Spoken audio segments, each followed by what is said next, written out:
بسم اللہ الرحمن الرحیم۔ السلام علیکم ورحمۃ اللہ وبرکاتہ۔ آن لائن اسلامی تعلیمات آپ کے لیے مختلف اسلامک ویڈیوز پیش کرتا ہے۔ اس چینل کو نہ صرف خود سبسکرائب کریں بلکہ اپنے دوست احباب تک شیئر کریں۔ سامعین محترم، آج ایک انتہائی عظیم الشان قبول اسلام سے متعلق ایک واقعے کا تذکرہ کر رہا ہوں جو انتہائی قریبی واقعہ ہے، اور اس واقعے کے پڑھنے سننے سے ہمیں اندازہ ہوتا ہے کہ کس طریقے سے اللہ رب العزت اسلام کے متلاشیوں کے لیے اسلام کا حصول آسان بنا دیتے ہیں۔ رائے حق کو تلاش کرنے والوں کے لیے حق پر قائم رہنا، حق کو قبول کرنا مشکل نہیں رہتا بلکہ آسان ہو جاتا ہے، اور کس طریقے سے اللہ تعالیٰ ایسے لوگوں کی رہنمائی کرتے ہیں۔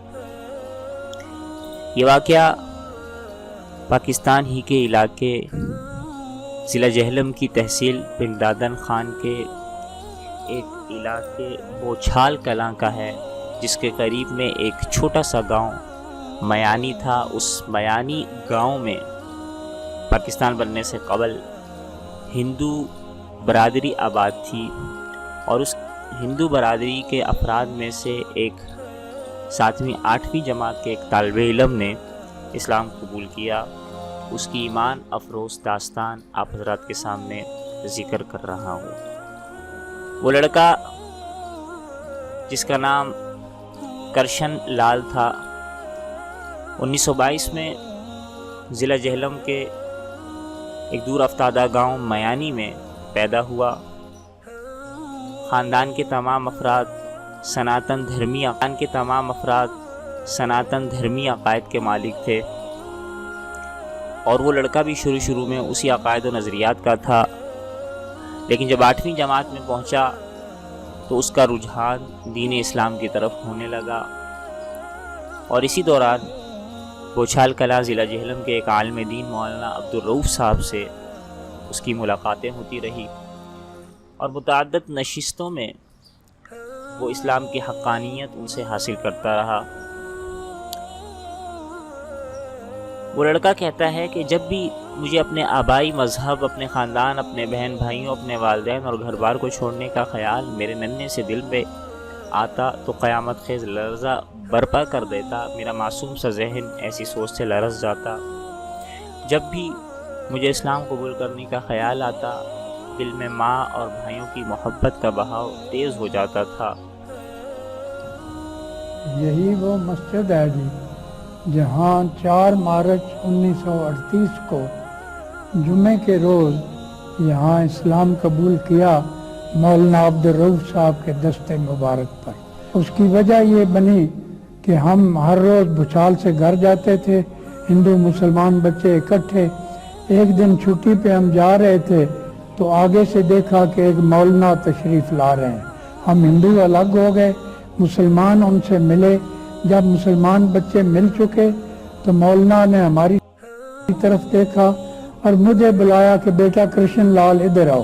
میں حیران ہو گیا، میرا نام کیسے انہیں پتہ لگا؟ پھر خیال آیا مسلمانوں نے بتایا ہوگا۔ میں گیا، مجھے شاباش دی اور کہتے ہیں تم سنا ہے ہر روز مندر میں صبح جاتے ہو۔ میں نے کہا جی میری پھوپھی جان جاتی ہیں تو وہ مجھے بھی ساتھ لے جاتی ہیں۔ فرمایا آئندہ بھی ہر روز مندر میں جانا ہے، کہیں جانا قضا نہیں کرنا۔ میں حیران تھا، وہ مسلمان عالم مندر جانے پہ اتنی تاکید۔ ایک کام اور کر لینا کہ جب رات کو اسکول کا کام کر کے سونے لگو تو دعا کرنا۔ ہم تو اللہ تعالیٰ سے دعا کرتے ہیں، تم بھگوان کہتے ہو۔ اپنے ہاتھ اٹھا کر کے اے بھگوان، جو راستہ آپ کے دربار تک پہنچتا ہے وہ مجھے بھی دکھا دیں۔ کچھ 7-8 دن میں دعا کرتا رہا، یہ کچھ بھی نہ ہوا۔ کوئی 9ویں رات تھی، میں جب لیٹا ہاتھ اٹھائے، میں نے کہا بھگوان 8 دن پکارتے ہو گئے ہیں اور کوئی جواب نہیں۔ میں رو پڑا، روتے روتے سو گیا۔ جب سو گیا تو رات کو خواب دیکھا، وہ مختصراً نہیں بیان کروں گا کہ میرا ایک کلاس فیلو وہاں میرے گھر کے پاس سے گزر رہا ہے، محمد صادق اس کا نام تھا، میں نے پوچھا محمد صادق کہاں جا رہے ہو؟ اس نے کہا میں مکہ مکرمہ جا رہا ہوں، تم نے بھی آنا ہے تو آ جاؤ۔ میں نے کہا چلو، میں بھی اس کے ساتھ چل پڑا۔ ہم خواب میں 8-10 دن چلتے ہوئے مکہ مکرمہ پہنچ گئے۔ ایک دروازے پہ پہنچے، صحن نیچے تھا، آسمان کی طرف سے آواز آئی کہ یہ حرم ہے۔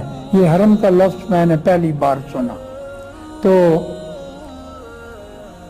پھر حرم بھرا ہوا تھا سفید رنگ کے لباس میں، حضرات بیٹھے تھے۔ دوسری آواز آئی آسمان کی طرف سے کہ یہ تمام صحابہ کرام، اللہ پاک نے تمام صحابہ کرام کی بھی زیارت فرمائی۔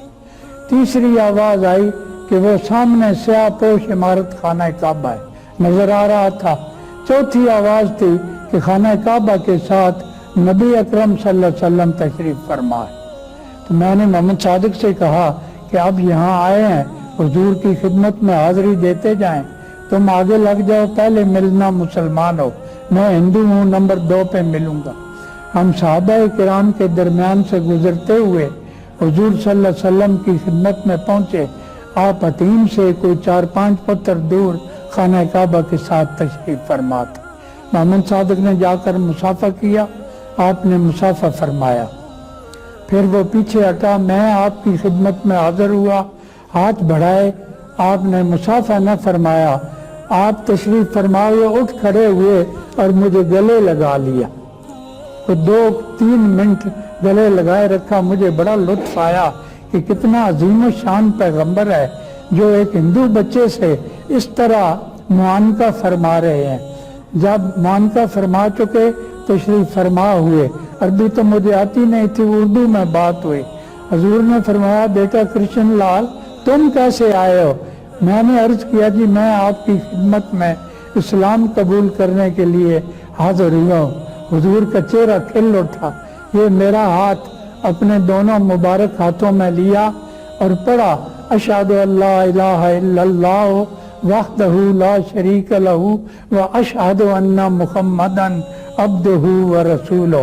فرمایا بس بیٹا تم اب سے مسلمان ہو۔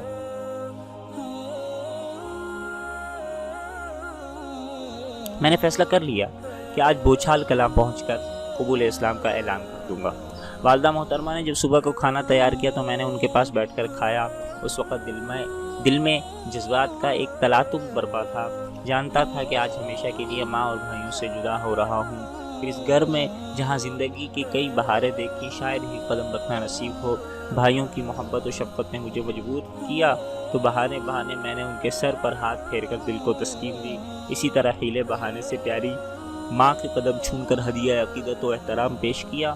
کھانے سے فارغ ہوا تو بستہ اٹھایا اور اپنے گھر تینوں بھائیوں اور والدہ محترمہ کی طرف حسرت بھری نگاہ ڈالی اور پرنم آنکھوں سے میں اپنے آبائی گھر سے رخصت ہو گیا۔ 4 مارچ 1938 کو جمعے کا مبارک دن اور محرم کی پہلی تاریخ تھی۔ میں دوپہر کے وقت تیار ہو کر سیدھا مسجد میں داخل ہوا۔ مولانا عبدالرؤف صاحب کے ہاتھ پر مشرف با اسلام ہوا۔ انہوں نے کرشن لال سے میرا نام قاضی کی اطلاع جب گھر پہنچی تو کوہرام سمجھ گیا۔ سب نے رونا پیٹنا شروع کیا۔ میرے والد صاحب کشمیر میں ملازم تھے۔ انہیں اور دوسرے رشتہ داروں کو بذریعہ تار مطلع کیا گیا۔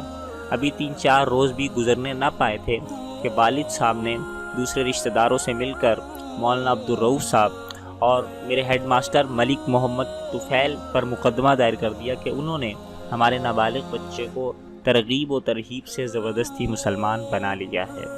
ایس ڈی ایم کی عدالت میں مقدمہ پیش ہوا۔ ایک طرف والد محترم اور متعدد ہندو رشتہ دار تھے اور دوسری طرف میں اور ہزاروں کی تعداد میں مسلمان۔ عدالت میں میرے بیان ہوئے۔ میں نے کہا کہ میں اپنی رضا اور رغبت سے مسلمان ہوا ہوں۔ میرے قبول اسلام میں کسی فرد و بشر کا ہاتھ نہیں۔ میں مسلمانوں ہی کے پاس رہوں گا۔ والدین کے پاس مجھے جان کا خطرہ ہے۔ جب فیصلہ میرے حق میں ہوا تو مسلمان خوشی سے نعرے لگاتے ہوئے عدالت سے واپس لوٹے۔ میرے والد صاحب بھلا کب چین سے بیٹھنے والے تھے۔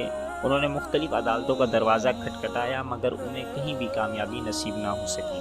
پولیس نے ہندوؤں کے دباؤ میں آ کر بڑی تحقیق و تفتیش سے کام لیا مگر میرے رشتہ داروں کو اپنا مقصد حل ہوتا نظر نہ آیا۔ ہر عدالت میں ہزاروں کی تعداد میں مسلمان میرے ساتھ ہوتے جو اکثر اوقات بوچھال کلاں سے پیدل چل کر جایا کرتے۔ اس کے بعد والد محترم نے سیشن جج جہلم کی طرف رجوع کیا اور کہا کہ میرے نابالغ لڑکے کو زبردستی مسلمان بنا لیا گیا ہے۔ جہلم کے سرکردہ ہندو ان کے ساتھ تھے جنہوں نے مل ملا کر جج صاحب پر دباؤ ڈالا۔ عدالت میں پیشی ہوئی تو میں نے محسوس کیا کہ جج صاحب کا رویہ میرے بارے میں ٹھیک نہیں ہے۔ اس پیشی پر 2-3 حضرات میرے ساتھ تھے۔ جج صاحب نے مجھے دوسری تاریخ پیشی تک والد کے سپرد کیا۔ جب میں نے اپنے والد محترم کے ساتھ جانے سے انکار کیا تو مجھے زبردستی کار میں بٹھا دیا گیا اور دریا کے کنارے ایک بندر میں مجھے لایا گیا، جہاں سارا دن میں نے رو رو کر والدہ محترمہ کو جہلم بلایا گیا۔ انہوں نے مجھے دھمکی دی کہ اگر میں نے ان کے حق میں بیان نہ دیا تو وہ گھر پر زندہ نہیں جائیں گی بلکہ دریا میں کود کر خودکشی کر لے گی۔ دوسرے ہندو بھی وقتاً فوقتاً آ کر مجھے سمجھاتے بجھاتے اور قسم قسم کا لالچ دیتے رہے۔ اسی اثنا میں والد صاحب نے ہندو اکابر کے اثر و رسوخ سے کام لے کر ڈسٹرکٹ ہیلتھ آفیسر جہلم سے میرے نابالغ ہونے کا سرٹیفکیٹ حاصل کر لیا اور اسے مقررہ تاریخ سے ایک دن پہلے ہی عدالت میں پیش کر دیا۔ جج صاحب نے جب مجھ سے پوچھا کہ آپ والدین کے پاس رہنے میں خوش ہیں تو میں نے نفی میں جواب دیا، لیکن افسوس کہ میری بات کو کوئی اہمیت نہ دی اور زبردستی مجھے والدین کے سپرد کیا۔ تعجب تو اس بات پر تھا کہ والد محترم کے حق میں فیصلہ دینے والے جج صاحب مسلمان تھے۔ والد محترم بتایا کرتے تھے کہ انہوں نے ان صاحب کو رشوت دے کر اپنے حق پہ فیصلہ کرایا تھا۔ اسی دن والد محترم مجھے ساتھ لے کر کشمیر روانہ ہوئے۔ 2-3 دن جمعوں میں ایک پنڈت صاحب کے ہاں فروکش ہوئے۔ رام کرنے کے لیے ایڑی چوٹی کا زور لگایا، مگر ان کے غیر معقول دلائل مجھے ذرا بھی متاثر نہ کر سکے۔ یہاں پہنچ کر میں نے مولانا عبدالرؤف صاحب کو خط لکھنے کی کوشش کی مگر کامیاب نہ ہو سکا۔ والد محترم نے وہ خط میری جیب سے نکال کر اپنے پاس محفوظ کر لیا۔ چوتھے دن والد بھدرواہ کے لیے روانہ ہوئے۔ بٹوت تک بس کے ذریعے، پھر بھدرواہ تک پیدل ہی راستہ طے کیا۔ دوسرے دن میرے والد صاحب مجھے ایک پنڈت کے معیت میں گاؤں سے باہر ایک بلند پہاڑی پر لے گئے اور اپنے پاس بٹھا کر کہا کہ دیکھو میں اس مقدمے میں تم پر 10,000 روپے خرچ کر چکا ہوں، تم نے مجھے کہیں کا نہیں رکھا، خاندان میں میری ذرا بھی عزت نہیں رہی۔ یہ کہا اور میرے والد کی آنکھوں میں آنسو بہنے لگے۔ میں نے اپنی زندگی میں شاید پہلی اور آخری بار ہی والد صاحب کی آنکھوں میں آنسو دیکھے تھے۔ میرا دل پسیج گیا، مگر معاً مجھے رحمت ایزدی نے سہارا دیا اور حضور نبی اکرم صلی اللہ تعالی علیہ وآلہ وسلم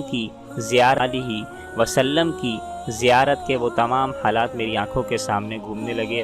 میں نے اپنے والد محترم کی خدمت میں عرض کیا کہ مجھے آپ کی پریشانیوں اور تکلیف کا احساس ہے، آپ نے میرے لیے بہت کچھ کیا مگر میں دل کے ہاتھوں مجبور ہوں، میرا دل ترک اسلام کا تصور نہیں کر سکتا۔ اگر آپ مجھے اسلام پر قائم رہنے کی اجازت دے دیں تو تمام عمر آپ کی غلامی میں بسر کر دوں گا۔ والد صاحب نے یہ سنتے ہی چھڑی ہاتھ میں لے کر مجھے پیٹنا شروع کیا اور اتنا پیٹا کہ بدن سے خون بہہ کر سارے کپڑے خون آلود ہو گئے۔ اس پر بھی والد محترم کو نہ رحم آیا اور نہ ان کے ہاتھ کی حرکت میں کمی آئی۔ میں ادھمرا ہو کر ٹھوکریں کھاتا رہا۔ آخر جب دل کا غبار اچھی طرح نکال چکے تو پنڈت صاحب سے مخاطب ہو کر کہنے لگے کیوں نہ میں اسے دریا میں دھکا دے دوں، شاید اسی طرح کلنک کا یہ ٹیکا میرے ماتھے سے اتر جائے۔ پہاڑی کے دامن میں بپھرتا ہوا دریا میرے سامنے تھا۔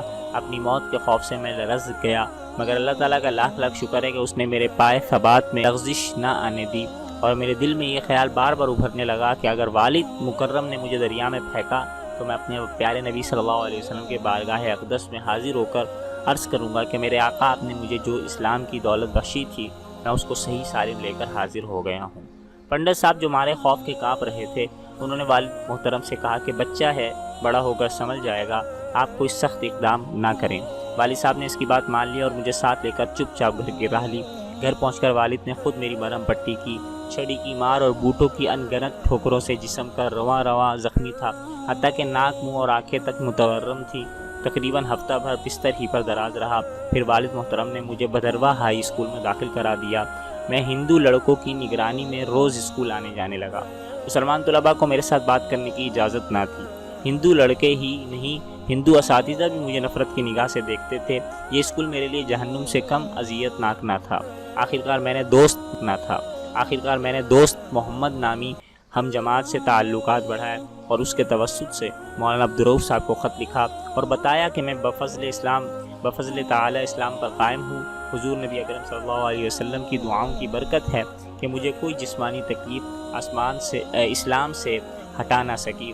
مولانا نے خط ملتے ہی قصبے کے سارے لوگوں کو جمع کر کے ان سے پوچھا کہ کوئی ہے جو جان پر کھیل کر ایک مسلمان کو کافروں کے عذاب سے چھٹکارا دلائے۔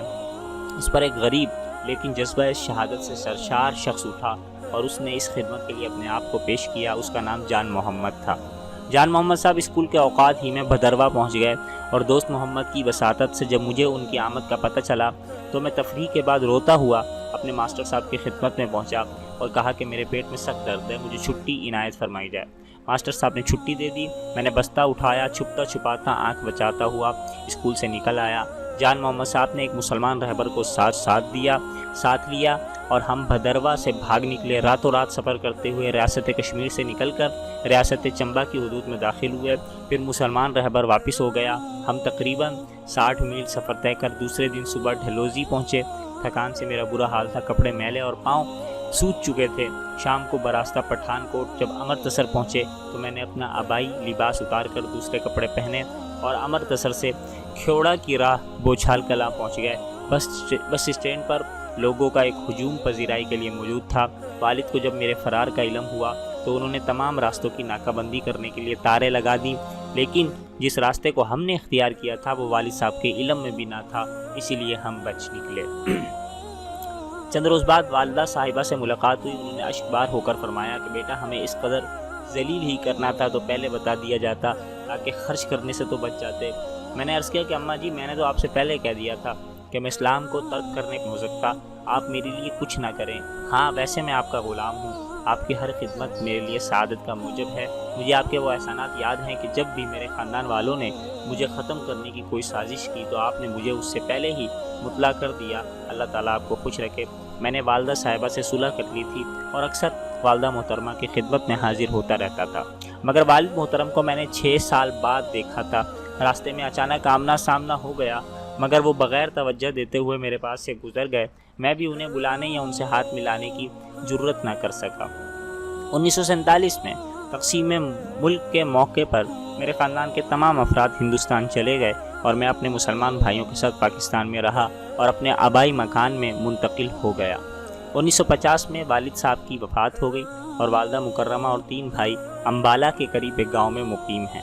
1941 میں نے میٹرک کا امتحان اسکول میں اول رہ کر امتیازی حیثیت سے پاس کر لیا اور میں نے علوم دینیہ کی طرف توجہ کی۔ 1942 سے 1948 تک مدرسہ خادم الشریعہ پنڈی کھیپ، مدرسہ عربیہ اشاعت القرآن گجرات اور دارالعلوم دیوبند میں علوم دینیہ کی تکمیل کی۔ 1948 میں مولوی فاضل کا امتحان پاس کیا اور صوبے بھر میں اول رہا۔ میرا ایمان ہے کہ یہ ساری کامیابیاں حضور صلی اللہ علیہ وسلم کی دعا کی مرہون منت ہیں۔ 1954 میں بی اے کا امتحان پاس کیا اور دونوں میں اللہ کے فضل و کرم سے فرسٹ ڈویژن حاصل کی۔ 1957 میں بی ایڈ کیا۔ 1958 میں ایم اے عربی صوبے بھر میں اول رہ کر امتیازی حیثیت سے پاس کیا۔ 1959 میں ایم اے علوم اسلامیہ کے امتحان دیا اور صوبے بھر میں اول رہا۔ ان تمام عنایات پر میں اپنے مالک حقیقی کا شکر گزار ہوں۔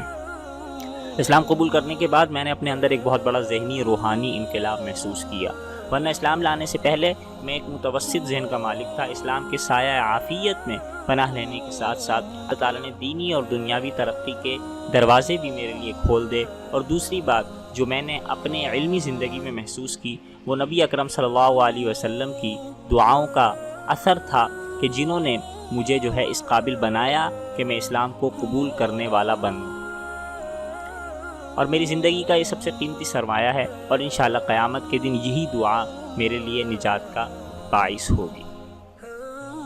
سامعین محترم، یہ وہ واقعہ ہے جو انتہائی ایمان افروز ہے، اور غازی احمد صاحب جن کا سابقہ نام کرشن لال تھا، وہ باقاعدہ بوچھال کلاں کے گورنمنٹ کالج کے پھر پرنسپل بھی رہے، خطابت کے فرائض بھی انجام دیتے رہے، اور اسلام کے لیے اور پاکستان کے لیے بے شمار خدمات انہوں نے سر انجام دی۔ ان کی ایک کتاب ہے جس کا نام ہے من الظلمات الی النور، یعنی کفر کے اندھیروں سے نور اسلام کی طرف۔ اس کتاب میں انہوں نے ابتدا سے لے کر ایسی ہے کہ اس کا مطالعہ کر کے ہم ان کی اس ایمان افروز واقع، اس اسلام کے لیے اتنی کم عمری میں قربانیاں دینا، اس کی حقیقت کو جان سکتے ہیں اور اس واقعے سے سبق حاصل کر سکتے ہیں۔ اللہ تعالی ہم سب کا حامی و ناصر ہو۔ السلام علیکم ورحمۃ اللہ وبرکاتہ۔